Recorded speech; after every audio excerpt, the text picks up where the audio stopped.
بسم اللہ الرحمن الرحیم۔ السلام علیکم۔ آج ہم بات کریں گے سورہ یاسین کے تعارف اور اس کے فوائد کے بارے میں۔ یہ عام طور پر جانا جاتا ہے کہ سورہ یاسین قرآن کا قلب ہے، لہٰذا سورہ یاسین کو پڑھنے سے بہت سارے فوائد حاصل ہوتے ہیں جن سے حقیقی مومنین کو ضائع نہیں ہونا چاہیے۔ بہت ساری احادیث ہیں جن میں سورہ یاسین پڑھنے کے فوائد کی بات کی گئی ہے۔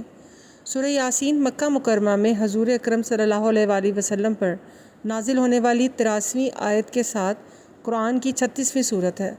مزید یہ کہ سورت خدا کی خود مختاری کا اعادہ کرتا ہے، جیسا کہ قدرت نے اپنی علامتوں کے ذریعے ان کی تخلیقات کی مثال دی ہے۔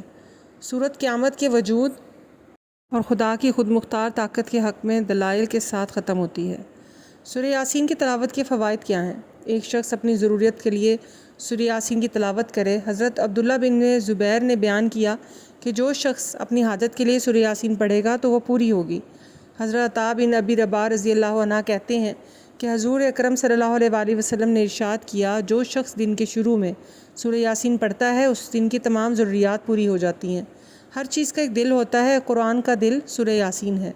جو شخص سورہ یاسین پڑھتا ہے اللہ ان کے لیے پورا انعام 10 بار پڑھنے کے برابر انعام لکھتا ہے۔ کہا جاتا ہے کہ اللہ نے آسمان و زمین کی تخلیق سے 1000 سال پہلے سورہ یاسین اور سورہ طٰہٰ کی تلاوت کی، اور یہ سن کر فرشتوں نے کہا کہ یہ برکت ہے اس امت پر جس پر یہ قرآن نازل ہوگا۔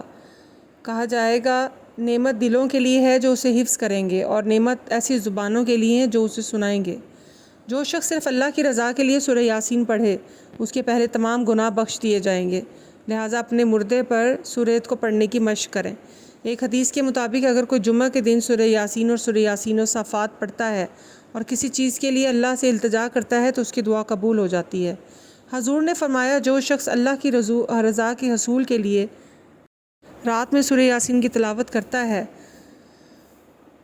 اللہ اسے معاف کر دے گا۔ اس سورت کی تلاوت کرنے والوں کے لیے قرآن مجید کا قلب غروب آفتاب کے بعد 1000 فرشتے اللہ تعالیٰ بھیجتا ہے، جو راتوں رات ملعون شیطان اور اس کے ایجنٹوں کی شرارت سے اس کی حفاظت کرتا ہے اور اسے ہر طرح کی آفت سے محفوظ رکھتا ہے۔ اگر یہ سورت صبح پڑھی جاتی ہے تو وہ دن بھر ان لوگوں میں سے ہوتا ہے جن کو اللہ آفتوں سے بچاتا ہے اور کافی روزی دیتا ہے۔ اس سورت کی تلاوت کرنے والے کے 30,000 فرشتے اس کی تدفین کے وقت اس کے لیے معافی مانگتے ہیں اور قبر کے ساتھ جاتے ہیں، اور جب اسے قبر میں لٹایا جاتا ہے تو یہ فرشتے نماز پڑھتے ہیں اور اللہ سے دعا کرتے ہیں کہ وہ قبر کو نچوڑنے سے بچائے، اور قیامت تک اس کی قبر سے روشنی نکلتی ہے۔ جب وہ قبر سے آخری حساب کتاب کرنے نکلے گا تو سیرت اور میزان عبور کرتے کے وقت یہ فرشتے اس کے ساتھ رہتے ہیں اور وہ نبیوں اور رسولوں کی صحبت میں ہوتا ہے۔